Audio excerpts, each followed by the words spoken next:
Mēs katrs esam daļa no Latvijas. Vienoti latviskumā, bet tomēr tik dažādi savās domās, sajūtās un darbos. Arī Latvija mums katram ir sava un īpaša. Kādam tā ir ozola varenība un tēta stiprās rokas.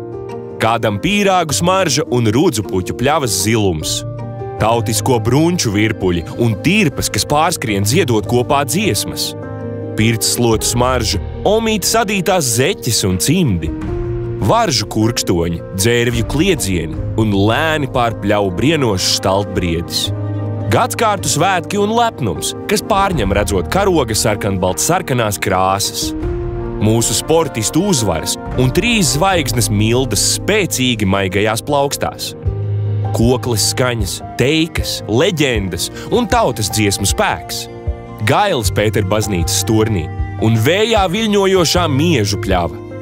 Namēji redzens pirkstā vai mūsu valodas īpašās skaņas. Lai arī katram citāda, bet tomēr visiem viena. Latvija ir mūsu kopā spēks. Un kāda ir tava Latvijas sajūta?